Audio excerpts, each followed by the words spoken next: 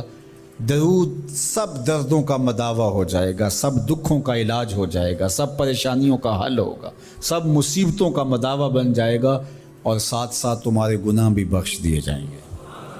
تو درود جتنی کثرت کے ساتھ پڑھا جائے اللہ کی اتنی ہی رحمتیں نازل ہوتی ہیں۔ جب ہم اللہ کی بارگاہ میں عرض کرتے ہیں اللہم صلی علی سیدنا محمد، تو اس کا مفہوم کیا، اس کا معنی کیا بنتا ہے؟ تو فرماتے ہیں فمعناہ، اس کا معنی یہ ہے عظمہ فی الدنیا، اے اللہ دنیا کے اندر محبوب کی عظمت کو اور بلند کر دے۔ کیسے بلند کر دے؟ بے اعلاء ذکر ہی، کہ محبوب کے ذکر کو علو اور مرتبت اور شان و شوکت عطا کر دے۔ وَإِظْهَارِ دَعْوَتِهِ، اور حضور کی دعوت کو پھیلا دے اور پوری دنیا پہ غالب کر دے۔ وَإِبْقَاءِ شَرِيَّتِهِ، اور حضور کی شریعت کو دوام بخش دے۔ وَفِي الْآخِرَةِ بِتَشْفِيعِهِ فِي أُمَّتِهِ، اور آخرت کے اندر اس کا وہی مفہوم جو علامہ آلوسی بغدادی نے کیا کہ حضور علیہ السلام کو جو حق شفاعت دیا جائے گا، اس کے لیے اللہ سے دعا مانگنا۔ اور حضور نے خود ارشاد فرمایا کہ میرے لیے وسیلے کی دعا مانگو۔ یہ جو ہم اذان کے بعد دعا مانگتے ہیں کہ اے اللہ ہمارے آقا و مولا کو مقام وسیلہ عطا فرما، اور حضور علیہ السلام کے لیے یہ دعا مانگنا ہے، اور حضور مقام محمود پہ جلوہ فروز ہوں گے، اور وہاں حضور کو خاص کلمات دیے جائیں گے جو اس سے قبل نہ کسی نے بولے ہیں نہ اس کے بعد کوئی استعمال کرے گا۔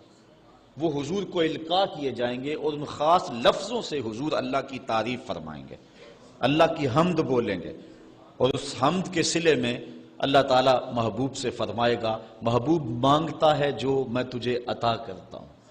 تو حضور کیا مانگیں گے؟ خود فرمایا کہ ہر نبی کو اللہ نے دعا کا کوٹا دیا ہے، اس نے وہ دعا دنیا پر ہی مانگ لی، لیکن میں نے اپنی دعا کو آخرت کے لیے بچا کے رکھا ہے، اور وہ کیا ہے کہ میں گناہ گاروں کی شفاعت کے لیے اللہ کے حضور عرض کروں گا۔ یہاں امام اہل محبت امام احمد رضا خان فاضل بریلوی کا انداز دیکھیے، پیش حق مجدہ شفاعت کا سناتے جائیں گے، آپ روتے جائیں گے ہم کو ہنساتے جائیں گے، وسعتیں دی ہیں خدا نے دامن محبوب کو، جرم کھلتے جائیں گے اور وہ چھپاتے جائیں گے۔ جب دامن شفاعت کھولیں گے تو بڑے بڑے گناہ گار اس شفاعت کی پناہ میں آ جائیں گے، بلکہ شفاعت کا جب دامن کھلے گا تو نیکوکار بھی گناہ گاروں کی صفوں میں شامل ہونے کی کوشش کریں گے کہ ہم حضور کی شفاعت کے حقدار بن جائیں۔ وہ کسی نے کسی موقع پہ اپنے ذوق میں اور اپنی لے میں پڑھا کہ وہ اپنا مقدمہ کیسے ہار سکتا ہے جس کے حضور وکیل ہوں، تو لوگوں نے داد دی، میں بھی اس مجمع میں بیٹھا تھا، بہت پرانی بات ہے، تو میں نے اس زمانے میں اس کو ٹوک دیا، روک دیا، میں نے کہا نہ یوں نہ کہو، حضور ہمارے وکیل ہیں، لیکن وکیل نگہبان کے معنی میں، لیکن تم بات مقدمے کی کر رہے ہو، مقدمے والے وکیل ایڈوکیٹ کے معنی میں نہیں ہے، چونکہ جو وکیل ہوتا ہے وہ جج کو کہتا ہے صاحب میرے موکل نے یہ جرم نہیں کیا لہٰذا چھوڑ دیں، اگر جرم ثابت ہو جائے تو پھر سزا پکی ہوتی ہے، تو جو وکیل ہوتا ہے وہ یہ ثابت کرتا ہے کہ میرے موکل نے جرم نہیں کیا لہٰذا چھوڑا جائے۔ حضور ہمارے وکیل نہیں ہیں، ہمارے شفیع ہیں۔ وکیل کہتا ہے جرم نہیں کیا چھوڑ دے، اور شفیع کہتا ہے سب کچھ کیا ہے میرا آنا دیکھ لے۔ حضور وکالت نہیں فرمائیں گے، حضور شفاعت فرمائیں گے، اور حضور کی شفاعت سے بڑے بڑے گناہ گاروں کو نجات ملے گی۔ شفاعتی لأہل الکبائر من امتی، حضور فرماتے ہیں کہ میں امت کے بڑے بڑے گناہ گاروں کی سفارش کروں گا۔ تو یہ حضور علیہ السلام کو حق دیا جائے گا آخرت کے میدان میں، اور آقا کریم علیہ السلام سجدے میں سر رکھیں گے۔ بخاری شریف میں حدیث شفاعت اٹھائیں، ایک بار نہیں 4 بار سر رکھیں گے، اور ہر بار رب کہے گا کہ مالک سر انور تو اٹھاؤ، جو کہو وہ مان لیں گے، جس کی سفارش کرو گے وہ قبول کر لیں گے، اور پھر حضور سفارش کرتے چلے جائیں گے اور امت کو بخشواتے چلے جائیں گے۔ فرمایا اوتیت الشفاعہ، مجھے شفاعت دی گئی، اور ہر نبی کو ایک دعوی مستجابہ، قبول ہونے والی دعا زندگی میں عطا کی گئی، دعا کا خصوصی کوٹا دیا گیا، ہر نبی نے وہ دعا کا حق دنیا پہ استعمال کر لیا، لیکن فرمایا کہ غلاموں میں نے وہ دعا تمہارے لیے بچا کے رکھی ہوئی ہے۔ یہاں فاقے کاٹ لے، تکلیفیں کاٹ لی، دکھ برداشت کر لیے، اذیتیں، تکلیفیں، کیا کچھ نہیں تھا جو حضور علیہ السلام نے برداشت نہیں کیا، لیکن وہ شفاعت کے لیے حضور قیامت کے دن بازو رحمت کھولیں گے تو پھر گناہگاروں کی نجات کی ضمانت ہوگی۔ تو حضرت علامہ ابن منظور افریقی علیہ رحمہ فرماتے ہیں کہ یہ مفہوم ہے صلاۃ کا۔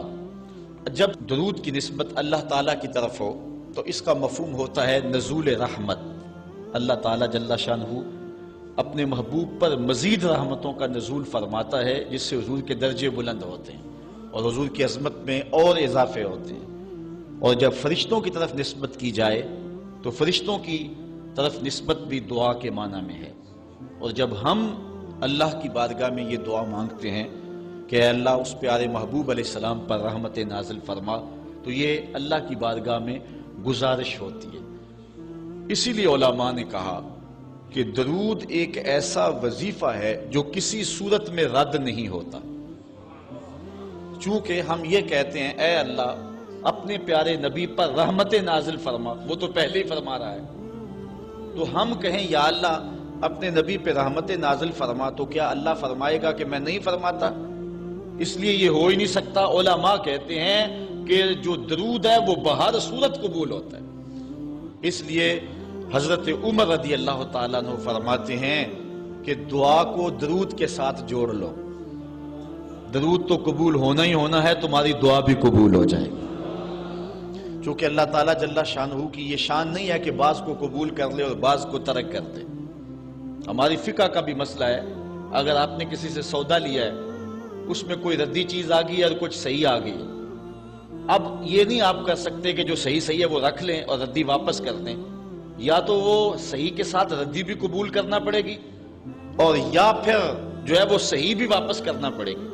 یہ نہیں ہوگا کہ مرضی کی رکھ لی اور مرضی کی واپس کر لی، یا سارا سودا قبول کرنا پڑے گا یا سارا سودا واپس کرنا پڑے گا۔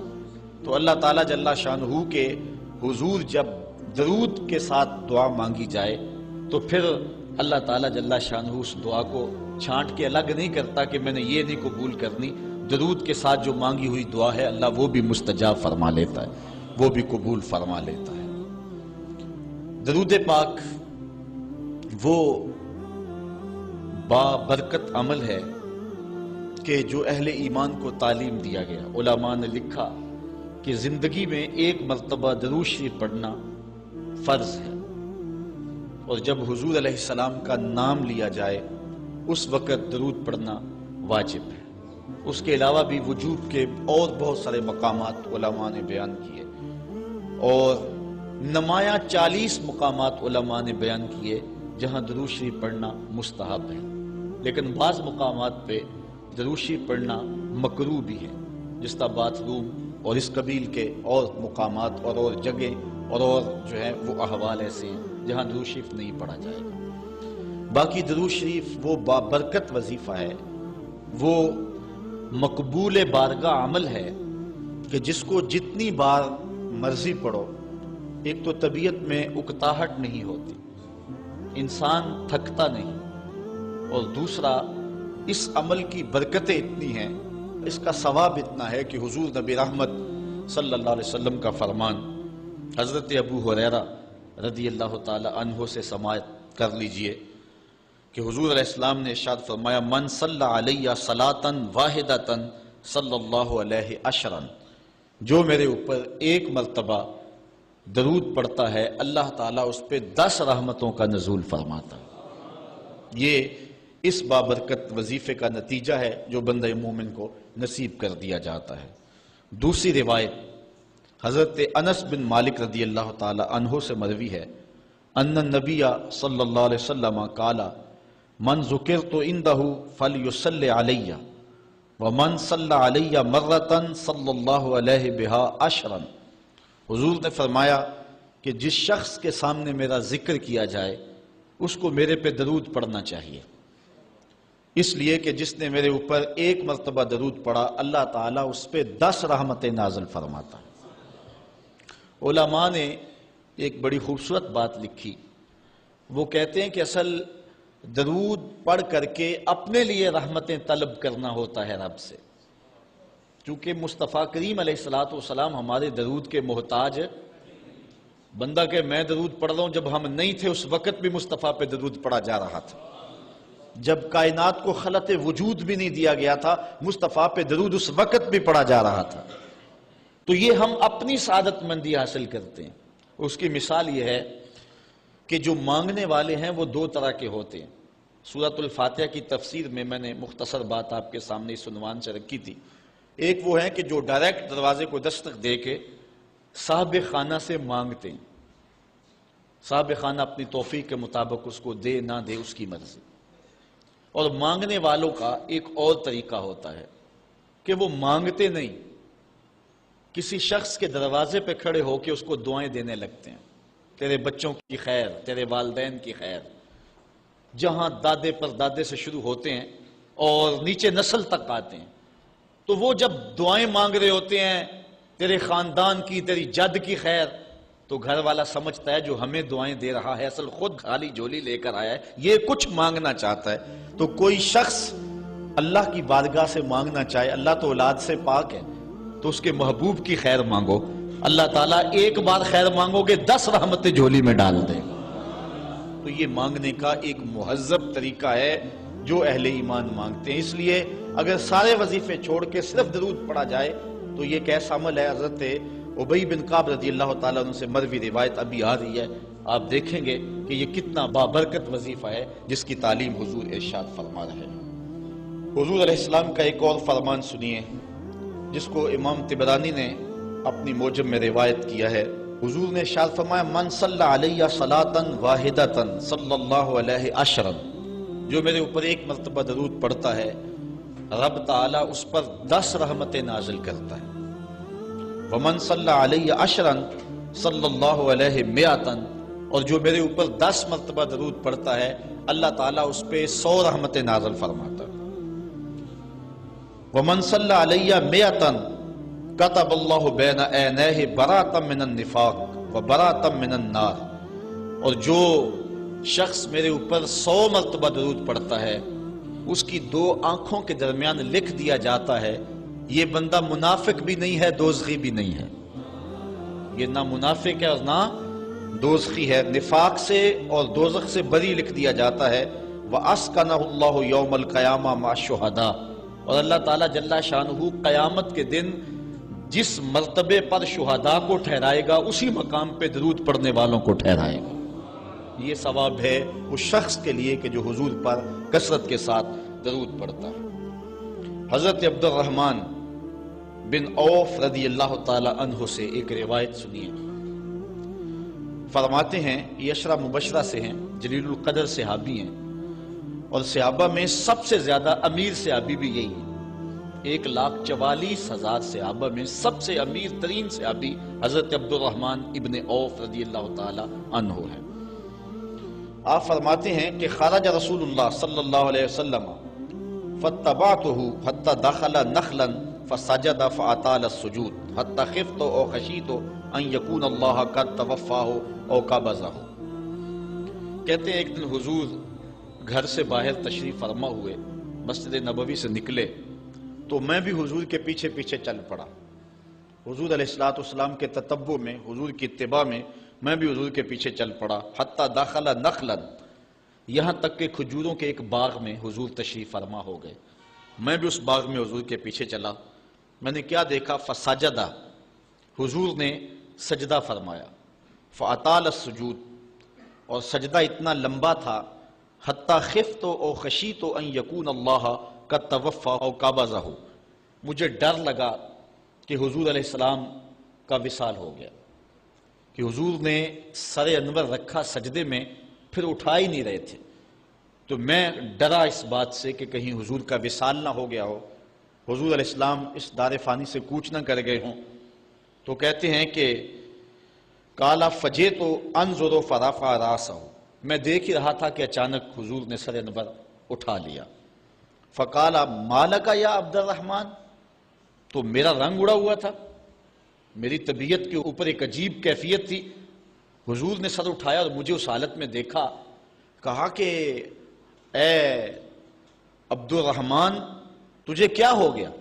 میں نے کہا فذکرت ذالک لہ، جو مجھے ہوا تھا میں نے وہ بتا دیا۔ میں تو ڈر گیا تھا، چونکہ صحابہ کی زندگی ہی تو حضور کے نام سے تھی، اور آقا کریم کی زندگی کے ساتھ اور حضور کی حیات کے ساتھ ہی تو وہ جیتے تھے بلکہ اڑتے تھے۔ اور صحابہ رضوان اللہ علیہ مجمعین کے لیے سب سے مشکل وقت حضور علیہ السلام کی وفات کا وقت تھا، ان سے برداشت نہیں ہوتا تھا۔ آپ نے پڑھا ہوگا، سیر میں علماء سے سنا ہوگا، حضرت عمر نے تلوار نکال لی تھی حضور کے وصال پر، کوئی کہے تو صحیح حضور کا وصال ہو گیا، میں گردن کاٹ دوں گا۔ روتے تھے، عجیب کیفیت تھی۔ حضرت ابوبکر صدیق نے ہاتھ آگے کیا، لیکن حضرت عمر جو ہیں وہ ان کی بات بھی سننے کے لیے تیار نہیں تھے۔ حضرت بلال چیخیں مارتے تھے، عجیب حالت تھی۔ حضرت سیدہ فاطمہ کہتی تھی سبت علی مصائب لو انہا سبت علی الایام سرنا لیالیا، لوگوں میرے اوپر جو مصیبتیں ٹوٹ پڑی ہیں، اگر وہ چٹے دنوں پہ پڑتی تو وہ بھی کالی راتیں بن جاتے، اتنی مصیبتیں آ گئی۔ حضور علیہ السلام کے وصال پر یہ صحابہ کی کیفیت۔ حضرت زید بن عبداللہ اپنے باغ کو پانی دے رہے تھے، حضرت امام زرقانی نے لکھا ہے ان کے بیٹے نے جا کے کہا کہ ابا جی کوئی بات سنی ہے؟ انہوں نے کہا بتاؤ بیٹے کیا ہوا ہے؟ کہا حضور کا وصال ہو گیا۔ تو حضرت زید نے یوں ہاتھ اٹھائے اور سنو انہوں نے کیا کہا، اللہم اذہب بصری حتی لا ارا بعد حبیبی محمد احدا، اے اللہ مجھے اندھا کر دے، مجھے نابینا کر دے۔ آنکھوں کے چراغ روشن اس لیے تھے کہ تیرے رسول کو دیکھتا تھا، اب حضور اگر اس دنیا سے چلے گئے تو میں نے آنکھوں کی چراغ کیا کرنے؟ تو اللہ تعالیٰ نے ان کی دعا قبول فرما لی اور وہ فوراً نابینا ہو گئے۔ کسی نے بعد میں ان کے پاس جا کے افسوس کیا کہ تمہاری آنکھوں کی بینائی جاتی نہیں ہے، بڑا افسوس ہوا ہے۔ وہ فرمانے لگے تمہیں ہوا ہوگا، مجھے تو کوئی نہیں ہوا، میں تو حضور کے بغیر کسی کو دیکھنا ہی نہیں چاہتا۔ اور اعلیٰ حضرت فرماتے ہیں کون نظروں پہ چڑھے دیکھ کے تلوا تیرا، جس نے آپ کو دیکھا پھر وہ کسی کو جو ہے وہ اور کیوں دیکھے؟ تو یہ صحابہ کی کیفیت تھی۔ بلکہ غدابہ نامی اونٹنی جس پہ حضور سواری کیا کرتے تھے، کتب میں آتا ہے، صحیح روایات ہیں، وہ حضرت فاطمہ زہرا کی دہلیز پر سر رکھ کے رویا کرتی تھی۔ اور وہ یافور نامی دراز گوش جس پہ حضور سواری کیا کرتے تھے، جس کو ہم اپنی زبان میں گدھا کہہ لیتے ہیں لیکن نسبت رسول سے ہوگی تو پھر اس کو دراز گوش کہیں گے، تو وہ قبیلہ بنو سلیم کے کنویں میں چھلانگ لگا کے مر گیا کہ جب حضور چلے گئے ہیں تو ہم نے جی کے کیا لینا۔ یہ کیفیت جانوروں کی تھی۔ اللہ اکبر۔ تو حضور کی جدائی کا صدمہ کون برداشت کرے؟ آپ نے سنا نہیں کہ استن حنانہ حضور کے فراق میں کیسے تڑپ تڑپ کے روتا تھا؟ صحاح میں روایت ہے، لگتا تھا جس طرح پھٹ جائے گا۔ اور آقا کریم ممبر سے نیچے اترے اور آقا نے اس کو دونوں ہاتھوں میں لیا، پھر تسلی دی، اور ایسے لگا جس طرح کہ بچھڑا ہوا بچہ ماں کی گود میں آ جائے تو اس کی گگھی بن جاتی ہے، یہ کیفیت ہوئی۔ پھر حضور ممبر پہ جلوہ فراز ہوئے اور صحابہ سے مخاطب ہو کے کہا لو لم افعل ھکذا لھن الی یوم القیامہ، اگر میں اپنے عاشق زار کو ممبر سے اتر کے یوں تسلی نہ دیتا تو یہ لکڑی کا ستون قیامت تک روتا ہی رہتا۔ اللہ اکبر۔ یہ ہے حضور کے پیار کی کیفیت۔ ان کے لیے مشکل مرحلہ تھا۔ تو حضرت عبد الرحمن بن عوف رضی اللہ تعالیٰ عنہ کہتے ہیں میں نے جو میرے پہ بیتی تھی نا، جو میری حالت ہوئی تھی، میں نے صاف صاف عرض کی حضور میں تو بہت پریشان ہوا تھا۔ تو حضور نے فرمایا فقالا ان جبرائیل علیہ السلام قال لی، سنو کہ جبریل امین میرے پاس آئے اور انہوں نے مجھے آ کے کہا الا ابشرک ان اللہ عز وجل یقول، کہ حضور میں آپ کو بشارت نہ دوں کہ رب کیا کہتا ہے؟ وہ یہ کہتا ہے من صلی علیک صلیت علیہ ومن سلم علیک سلمت علیہ۔ ذرا دیکھیے لفظ، حضور فرماتے ہیں میں کیوں سجدے میں گیا تھا؟ سنو اے عبد الرحمن ابن عوف واقعہ کیا ہوا، میں اتنا لمبا سجدہ کیوں کیا؟ کہا میرے پاس جبریل آئے اور جبریل نے مجھے رب کا سندیسہ دیا، پیغام دیا کہ محبوب آپ کا رب کہتا ہے کہ آپ کا جو امتی آپ پہ درود پڑے گا میں رب ہو کے اس پہ درود پڑھوں گا، اور جو آپ کا امتی آپ کو سلام کہے گا میں رب ہو کے اس کو سلام کروں گا۔ تو حضور فرماتے ہیں فسجدت للہ شکرا، تو پھر میں سجدہ نہ کرتا، پھر میں شکر کا سجدہ نہ کرتا اور میرا سجدہ لمبا نہ ہوتا کہ اتنا کرم ہوا کہ میرا اگر غلام مجھ پہ درود بھیجے تو رب اس پہ درود بھیجتا ہے۔ اللہ اکبر۔ یہ کرم نوازیاں اس شخص پر کہ جو حضور نبی رحمت صلی اللہ علیہ وسلم پر درود بھیجتا ہے۔ آئیے حضرت عبداللہ ابن مسعود رضی اللہ تعالی عنہ سے ایک روایت سنتے ہیں۔ کہتے ہیں کہ ان للہ ملائکۃ سیاحین یبلغون عن امتی السلام، اللہ کے کچھ فرشتے ہیں جن کی ڈیوٹی یہ ہے وہ دھرتی پر گھومتے ہیں، پوری دنیا پہ چکر لگاتے ہیں، اور کرتے کیا ہیں؟ جہاں جہاں بھی کوئی شخص میرے اوپر سلام بھیجے تو وہ اس امتی کا سلام میرے تک پہنچاتے ہیں کہ حضور آپ کے فلاں امتی نے آپ تک جو ہے وہ سلام بھیجا ہے۔ اور دوسری روایت حضرت حسن رضی اللہ تعالیٰ عنہ اپنے باپ حضرت علی المرتضیٰ سے روایت کرتے ہیں کہ حضور علیہ السلام نے ارشاد فرمایا حیث ما کنتم فصلوا علیہ فإن صلاتکم تبلغنی، فرمایا علی جہاں بھی رہو میرے اوپر سلام پڑھا کرو، تمہارا سلام مجھے پہنچتا ہے، جہاں بھی رہو میرے اوپر سلام پڑھنے کو عمل کو نہ چھوڑنا۔ قیامت کے دن حضور علیہ السلام کی سب سے زیادہ قربت کس شخص کو نصیب ہوگی؟ تو وہ روایت ہے حضرت عبداللہ ابن مسعود رضی اللہ تعالی عنہ سے کہ حضور نے فرمایا ان اول الناس بی یوم القیامہ اکثرہم علی صلاۃ، قیامت کے دن میرا سب سے زیادہ قریبی شخص وہ ہوگا کہ جو میرے اوپر کثرت کے ساتھ درود پڑھا کرتا ہے۔ حضرت ابی بن کعب رضی اللہ تعالیٰ عنہ کی وہی روایت جو میں نے جس کا اشارہ دیا، روایت کرتے ہیں کان رسول اللہ صلی اللہ علیہ وسلم اذا ذهب ربع اللیل قام فقال یا ایھا الناس اذکروا اللہ جاءت الراجفہ تتبع الرادفہ جاء الموت بما فیہ جاء الموت بما فیہ۔ کہتے ہیں کہ حضور علیہ الصلوۃ والسلام جب رات کا چوتھائی حصہ باقی رہ گیا تو آقا کریم علیہ السلام نے لوگوں کو بیدار کیا، لوگوں کو جگایا کہ اٹھو اللہ کا ذکر کرو، قیامت آنے والی ہے، موت آنے والی ہے۔ حضور نے صحابہ کو بیدار کیا۔ قال ابی بن کعب رضی اللہ تعالیٰ عنہ، حضرت ابی بن کعب رضی اللہ تعالیٰ عنہ فرماتے ہیں یہ جلیل القدر سے آبی، اور حضور علیہ الصلوۃ والسلام ان سے قرآن سنا کرتے تھے، بلکہ ایک دن حضور گزر رہے تھے، حضرت ابی بن کعب رضی اللہ تعالیٰ عنہ تلاوت کر رہے تھے، حضور رک کے سننے لگے۔ اگلے دن ملاقات ہوئی تو فرمایا ابی میں گزر رہا تھا، تو تلاوت کر رہا تھا اور میں سنتا رہا۔ تو حضرت ابی نے کہا حضور اگر مجھے پتہ چل جاتا نا کہ آپ سن رہے ہیں تو میں اور سوار کے پڑھتا۔ محدثین شارحین لکھتے ہیں کسی کے دکھلاوے کے لیے قرآن سوار کے پڑھنا ریاکاری ہے، لیکن اگر حضور کے دکھلاوے کے لیے پڑھا جائے یہ ریاکاری نہیں ہے، یہ عین دین ہے۔ تو حضرت ابی بن کعب رضی اللہ تعالی عنہ کہتے ہیں کہ میں نے حضور کی خدمت میں عرض کی فقلت، تو میں نے عرض کی یا رسول اللہ صلی اللہ علیہ وسلم میں آپ پر بہت زیادہ درود شریف پڑھتا ہوں، فَكَمْ أَجْعَلُ لَكَ مِنْ صَلَاتِي، تو مجھے بتا دیں کہ میں آپ پہ کتنا وقت درود پڑھا کروں۔ قَالَ مَا شِئْتَ، کہا جتنا تو پڑھ سکتا ہے، جتنا تیرے پاس وقت ہے، جتنی تیری مرضی ہے، میں کوئی مقرر نہیں کرتا۔ قَالَ قُلْتُ، تو میں نے کہا الربع، میں چوتھا حصہ درود پڑھا کروں گا، باقی 3 حصے باقی وظیفے کر لیا کروں گا۔ قَالَ مَا شِئْتَ، حضور نے فرمایا تیری مرضی، وَإِن زِدْتَ فَهُوَ خَيْرٌ لَكَ، لیکن اگر درود زیادہ پڑھے نا تو تیرے لیے ہوگا بہتر۔ ویسے تو اگر چوتھا حصہ پڑھے باقی 3 حصے باقی وظیفے پڑھ لے، لیکن اگر ایسا کرے تو تیرے لیے بہتر ہوگا، زیادہ اگر پڑھ لے۔ قَالَ کہتے ہیں فَقُلْتُ، تو میں نے کہا فَثُلْثَيْن، میں 2/3 پڑھ لیا کروں گا۔ قَالَ مَا شِئْتَ، فرمایا جس طرح تیری مرضی، فَإِن زِدْتَ فَهُوَ خَيْرٌ لَكَ، لیکن اگر تو درود کو زیادہ کر لے تو یہ تیرے لیے بہتر ہوگا۔ قُلْتُ النِّصْف، میں نے عرض کی حضور میں آدھا وقت درود پڑھ لیا کروں گا، باقی آدھا وقت دیگر وظائف پڑھ لیا کروں گا۔ قُلْتُ، جب میں نے یہ بات کہی تو حضور نے فرمایا مَا شِئْتَ، جو تیری مرضی، جو تیرے دل میں آئے، وَإِن زِدْتَ فَهُوَ خَيْرٌ لَكَ، لیکن اگر تو درود کو اور زیادہ کر دے تو تیرے لیے ہے بہتر۔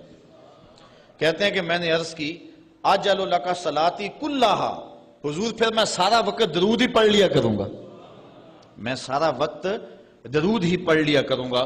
تو آقا کریم نے فرمایا پھر تجھے دنیا کی تکلیفیں بھی نہیں پہنچیں گی اور آخرت میں بھی تجھے نجات مل جائے گی، کیونکہ انسان وظیفہ 2 مقاصد کے لیے کرتا ہے، میری دنیا کے معاملات ٹھیک ہو جائیں، کچھ وظائف اس لیے پڑھتا ہے، یا پھر میری آخرت ٹھیک ہو جائے اس لیے وظائف پڑھتا ہے۔ دو ہی غرضیں ہوتی ہیں وظائف پڑھنے سے، لیکن حضور نے فرمایا اگر تو سارا وقت درود پڑھتا رہے تو پھر تیری دنیا بھی ٹھیک ہو جائے گی، تیری آخرت بھی ٹھیک ہو جائے گی، تیرے سارے معاملے ٹھیک ہو جائیں گے۔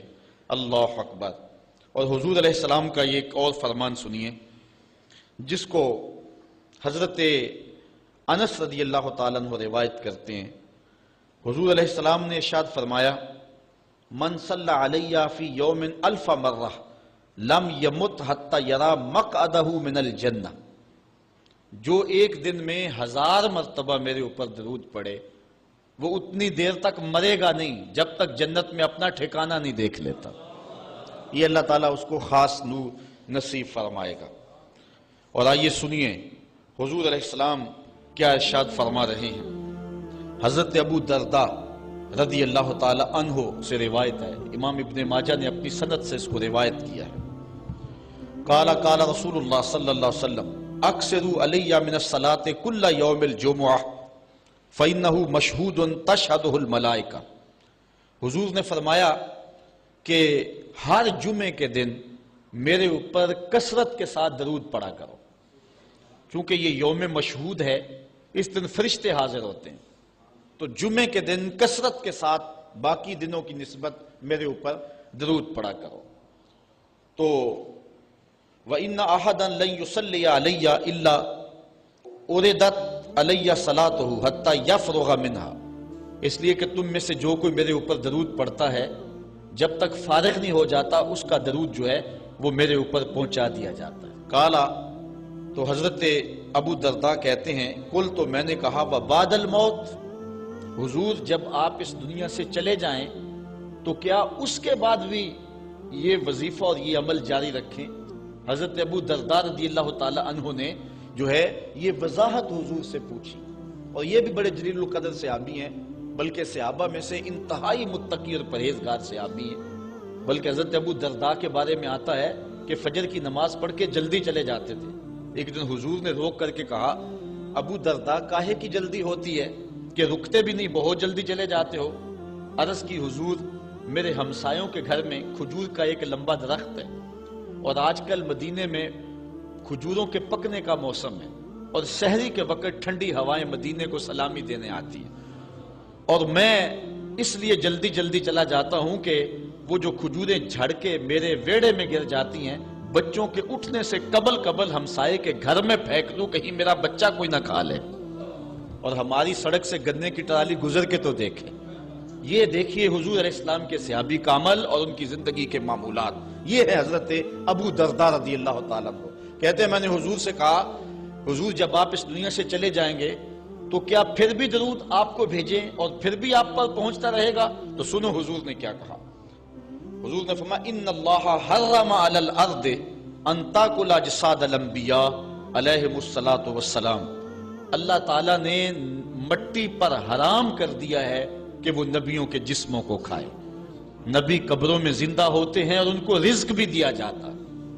حضرت ابن ماجہ نے یہ روایت بِأَسْنَادٍ جَيِّدٍ، اچھی سند کے ساتھ اس کو روایت کیا ہے، بلکہ حضور نبی رحمت صلی اللہ علیہ وسلم نے ارشاد فرمایا کہ جب کوئی شخص میرے اوپر درود پڑھتا ہے تو اللہ تعالیٰ جل شانہ میری روح میرے بدن میں لٹا دیتا ہے، حتیٰ کہ میں اس کے سلام کا جواب دیتا ہوں۔ وہ کیا کسی نے کہا، شعر تو سادہ سا ہے لیکن اس حدیث کا ترجمہ ہے۔ وہ کسی شاعر نے کہا تھا کہ درود پڑھنے سے ثواب ملتا ہے اور سلام پڑھنے سے جواب ملتا ہے۔ اگر کوئی شخص حضور کی بارگاہ میں سلام پیش کرے تو اس کا جواب ملتا ہے، اور اہل حق حضور علیہ السلام کی بارگاہ میں اس سلام کو محسوس کرتے ہیں۔ حضرت امام مالک نے یہ بات کہی کہ اگر کوئی شخص حضور کے روضے پہ جائے، باقی ائمہ کہتے ہیں کہ وہ کہے کہ میں حضور کے روضے کی زیارت کر کے آیا ہوں، لیکن امام مالک کہتے ہیں کہ یہ نہ کہے میں حضور کے روضے کی زیارت کر کے آیا ہوں، بلکہ یہ کہے میں حضور کی زیارت کر کے آیا ہوں، کیونکہ حضور علیہ السلام کو جس نے حضور کے روضے کو دیکھا، حضور نے فرمایا وہ ایسے ہی ہے جس نے میری زندگی میں اس نے مجھے دیکھا۔ حضرت شیخ سید احمد کبیر الرفائی رحمت اللہ تعالی علیہ بہت بڑے بزرگ گزرے، ساری زندگی حضور پر کثرت کے ساتھ درود پڑھا، اور حضور علیہ السلام کی طرف سے جو باطن میں جواب آتا رہا اس کو موصول کرتے رہے۔ اللہ تعالیٰ جل شانہ نے توفیق دی، پھر دیار نور میں حاضر ہوئے۔ 555 ہجری کا یہ واقعہ ہے۔ اس کو تمام مکاتب فکر کے لوگوں نے سوائے ایک مکتبہ فکر کے اپنی کتابوں میں لکھا ہے۔ تبلیغی جماعت والوں نے اپنے شیخ الحدیث زکریا سہارنپوری نے کتاب الحج میں لکھا ہے، باقی لوگوں نے بھی لکھا ہے، درجنوں تذکرہ نگاروں نے اس واقعہ کو بیان کیا ہے، اور اس کی صحت پر اہل علم کو کوئی اختلاف نہیں ہے۔ 555 ہجری کی بات ہے کہ وہ حضور کے روضے پہ بنفس نفیس حاضر ہوئے، اور حاضر ہو کے انہوں نے جو حضور کی بارگاہ میں عرض کی، چونکہ سید تھے، حضور کی اولاد تھی، کہا کہ حضور ساری زندگی میری روح سلام لے کے آپ کی خدمت میں حاضر ہوتی تھی اور آپ کا روحانی جواب وصول کرتی تھی۔ آج آپ کا بیٹا بنفس نفیس خود حاضر ہو گیا، آج میں روحانی جواب نہیں لوں گا، اور حضور کے روضے کے سامنے کھڑے ہو گئے اور ادب سے سلام پیش کیا۔ پھر کیا ہوا، 70,000 لوگ مسجد نبوی میں موجود تھے جنہوں نے دیکھا حضور نے دست انور روضہ انور سے باہر نکال دیا، اور حضرت شیخ سید رفائی رحمت اللہ تعالی علیہ نے حضور کے دست کرم کا بوسہ لیا۔ حضرت غوث اعظم شیخ عبد القادر جیلانی علیہ رحمہ فرماتے ہیں اتفاق سے اس دن میں بھی موجود تھا، اور کہتے ہیں کہ حضرت امام رفائی کے صدقے سے حضور کے دست اقدس کی زیارت میں نے بھی کر لی۔ اللہ اکبر! یہ حضور علیہ السلام کا شفقت فرمانا ہے ان لوگوں پر جو حضور علیہ السلام پر کثرت کے ساتھ درود پڑھتے ہیں۔ جن لوگوں نے حضور علیہ السلام کے اوپر درود پڑھنا معمول بنایا ہے، یہ موضوع اپنے دامن میں بڑی وسعت رکھتا ہے، ان پر بڑے بڑے کرم ہوئے۔ آج کا جو عنوان ہے صلو علیہ وآلہ، یہ شیخ سعدی کی مارکۃ الآراء ایک ربائی کا آخری مصرع ہے، اور متواتر صدری روایات کے مطابق حضرت شیخ سعدی شیرازی کیونکہ بہت بڑے شاعر تھے اور قادر الکلام شاعر تھے، آج صدیاں گزرنے کے بعد بھی آپ کی گلستہ اور بوستہ اور کریمہ آج بھی اسی طرح مقبول ہے جس طرح صدیوں قبل تھی۔ ورنہ کسی زمانے میں فردوسی کا شاہ نامہ پڑھا جاتا تھا، لیکن آج دنیا کو اور نئی نسل کو فردوسی کے شاہ نامے کا پتہ بھی نہیں ہے۔ لیکن کوئی بھی فارسی مذاق رکھنے والا ہو وہ شیخ سعدی سے ناآشنا نہیں ہو سکتا۔ ان کو جو مقبولیت تامہ ملی ہے، ایسے قادر الکلام شاعر کہ جس عنوان پر بھی آتے حد کرتے چلے جاتے۔ حضرت شیخ سعدی شیرازی اگر حضور کی مدح میں قلم اٹھاتے ہیں تو ان کا اسلوب بڑا خوبصورت ہے۔ کریم السجایا جمیل الشیم نبی البرایا شفیع الامم، زباں تا بود در دہاں جائے گیر ثنائے محمد بود دل پذیر، حبیب خدا اشرف انبیاء۔ اگر لکھتے ہیں تو حد کرتے چلے جاتے ہیں۔ اب انہوں نے حضور کا قصیدہ لکھنا شروع کیا، اور کیا لکھتے ہیں؟ بلغ العلا بکمالہ۔ اس کا معنی ہے کہ آپ اپنے کمال کی وجہ سے بلندیوں تک پہنچے۔ کشف الدجا بجمالہ، اور آپ کے چراغ حسن نے اندھیروں کو دور کر دیا۔ حسنت جمیع خصالہ، اور آپ کی ساری خوبیاں با کمال ہیں۔ ربائی کو ربائی اس لیے کہتے ہیں کہ وہ 4 اشعار پر مشتمل ہوتی ہے۔ اب 3 اشعار کے اندر بھی جو ہے وہ مضمون تھا وہ مکمل ہو گیا، اور انسان جب مضمون کو مکمل کر لے تو اس وقت پھر نیا جملہ لانا اس کے لیے مسئلہ بن جاتا ہے کہ آگے لکھے تو کیا لکھے، مضمون تو مکمل ہو گیا۔ اب یہاں کیا تھا؟ بلغ العلا بکمالہ کشف الدجا بجمالہ حسنت جمیع۔ اگر اس کا معنی ذہن میں ملحوظ رکھیں تو آگے جو چوتھا جملہ ہے اس پہ آپ کو لطف آئے گا۔ بالغ العلا بکمالہ، وہ اپنے کمال سے، اپنی طاقت پرواز سے، اپنی قوتوں سے، اللہ کی دی ہوئی عطا سے وہاں تک پہنچے جہاں تصور بھی نہیں پہنچ سکتا۔ کشف الدجا بجمالہ، ان کے جمال نے کائنات میں اجالے پھیلا دیے، روشنیاں کر دی، اندھیرے چھٹ گئے۔ پھر آخر میں حسنت جمیع خصالہ، کیا بتائیں ان کی ہر خوبی، ہر خو و خصلت ہی اچھی ہے۔ اب بات تو مکمل ہو گئی، لیکن ربائی چاہتے تھے شیخ سعدی پریشان ہے، اسی پریشانی میں نیند آ گئی، سوئے تو حضور کا دیدار ہوا۔ فرمایا سعدی آگے کہتے کیوں نہیں ہو، صلو علیہ وآلہ، صلو علیہ وآلہ، اور بنتا ہی یہ ہے۔ میں اصل خود بھی شاعری سے تعلق رکھتا ہوں، کسی زمانے میں کچھ لکھا بھی ہے، لیکن یہاں تھوڑا سا میں آپ کو اپنے ساتھ اس لیے سفر کروا رہا ہوں کہ آپ اقبال کے دیس کے باسی ہیں، اس لیے آپ سے ایسی باتیں میں کر لیتا ہوں، ورنہ بعض کا یہ ایسی باتیں نہیں چھڑتی، یہ مشکل ہوتی ہیں، لیکن آپ لوگوں کے خمیر اور مزاج کے اندر جو ہے یہ لذت اور یہ چاشنی موجود ہے۔ اب ذرا توجہ کیجئے، بلغ العلا بکمالہ، وہ بلندیوں پر پہنچ گئے، کشفت الدجی بجمالہ، اپنے جمال سے اندھیرے چھٹا دیے، دور کر دیے، حسنت جمیع خصالہ، کیا بتائیں ان کی ہر خوبی ہی با کمال ہے۔ تو جب ہر خوبی با کمال ہے تو پھر جی نہیں چاہتا کہ پڑھو صلو علیہ وآلہ، یعنی پھر دل اچھلتا ہے، روح پکارتی ہے، جو اتنی خوبیوں کا منبع و مصدر ہے، اتنے کمالات کا جامع ہے، جس کے دم سے اندھیرے چھٹ گئے، جس کے دم سے کائنات میں اجالے پھیل گئے، تو پھر کیوں جی نہیں چاہتا کہ اس نبی پر درود پڑھا جائے، صلو علیہ وآلہ۔ آؤ اس نبی پہ درود پڑھو، اس نبی پہ سلام پڑھو، اس نبی پہ بھی درود پڑھو، اس کی آل پہ بھی درود پڑھو۔ بلغ العلا بکمالہ، کشفت الدجی بجمالہ، حسنت جمیع خصالہ، صلو علیہ وآلہ۔ میں درود شریف کے عنوان سے اپنی گفتگو کو ختم کروں اور امام بوصیری کا ذکر نہ کروں تو یہ ناانصافی ہوگی۔ حضرت امام بوصیری فالج زدہ ہیں، ساری زندگی بادشاہوں کے قصیدے لکھے ہیں، ساری زندگی بادشاہوں کی کہانیاں بیان کی ہیں، ان سے اعزازات پائے ہیں، تکریمات پائی ہیں، لیکن عمر کا آخری حصہ آیا، جسم فالج زدہ ہو گیا، سارے چھوڑ گئے۔ تنہائی، بیماری اور غربت، یہ تین چیزیں اگر اکٹھی ہو جائیں تو ان کو کاٹنا بڑی قیامت ہوتی ہے۔ تنہائی، غربت اور بیماری، یہ تینوں اکٹھی آ گئی حضرت امام بوصیری پہ۔ صحت مند کے سارے گاہک ہوتے ہیں، بیمار پڑ گئے تو کوئی پوچھتا ہی نہیں ہے۔ ایک دن خیال آیا، ساری زندگی شہنشاہوں کے قصیدے لکھے، آج اس کا قصیدہ نہ لکھوں جو کائنات کا دولہ ہے۔ اللہ اکبر، قلم پکڑا، پھر حضور کا قصیدہ لکھا۔ یہ قصیدہ بردہ شریف مکمل کیا، رات ہوئی، حضرت امام بوصیری سوئے، آقا کریم علیہ السلام تشریف لائے، اور یہ بات ذہن میں رکھیں، حضور نے ارشاد فرمایا، من رآنی فی المنام فقد رآنی فإن الشیطان لا یتمثل بی۔ یہ ابن ماجہ میں 6 طرق سے روایت مروی ہے، ویسے بخاری دیگر کتابوں میں بھی ہے، لیکن ابن ماجہ حجم کے اعتبار سے چھوٹی کتاب ہے، اس میں بھی 6 مرتبہ یہ روایت ہے، باقیوں میں تو بہت مرتبہ یہ روایت آئی ہے۔ ابن ماجہ میں 6 طرق سے یہ روایت ہے۔ حضور نے فرمایا، جس نے مجھے خواب میں دیکھا اس نے مجھے ہی دیکھا۔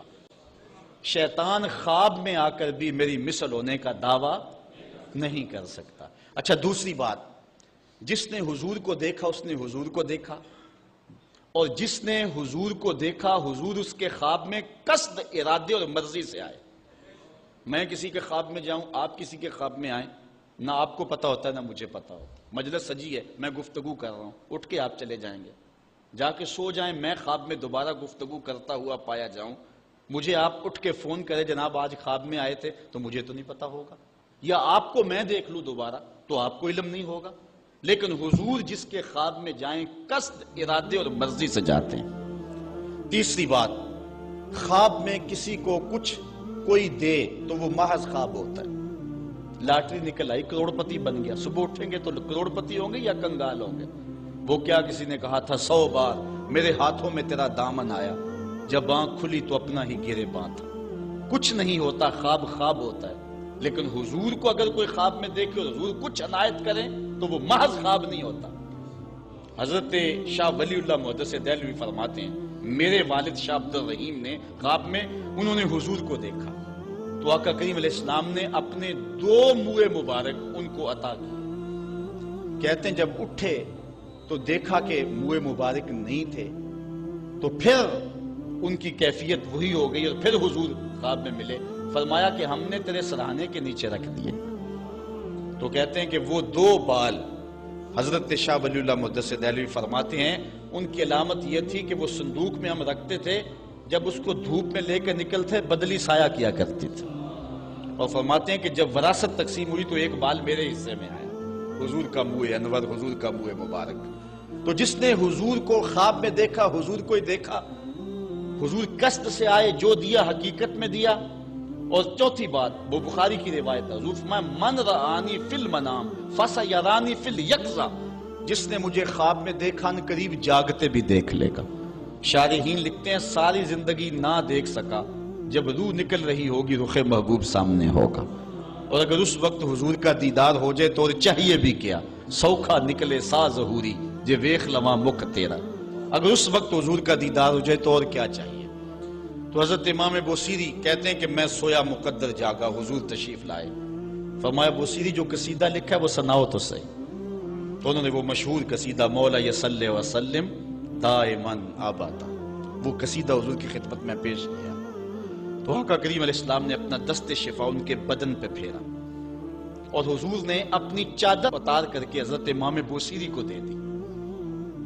بردہ عربی میں کہتے ہیں جو ہے وہ چادر کو، اسی لیے اس قصیدے کو قصیدہ بردہ کہتے ہیں، وہ قصیدہ جس کی جزا میں چادر عنایت ہوئی تھی۔ حضرت امام بوصیری جب اٹھے تو بالکل ٹھیک تھے، چادر اوڑی اور مسجد میں نماز پڑھنے کے لیے جا رہے ہیں۔ راستے میں ایک درویش کھڑا تھا، کہا بوصیری رات والا قصیدہ تو سناؤ جو تم نے لکھا ہے۔ حضرت بوصیری کہتے ہیں میں نے لکھا تھا اور کسی کو پتہ نہیں تھا۔ میں نے کہا کون سا قصیدہ؟ کہنے لگے بھولے نہ بنو، جو حضور کو سنایا تھا۔ کہنے لگے کہ میں نے کہا کہ تجھے کیسے پتہ ہے؟ کہا بتاؤں یہ چادر کون سی ہے؟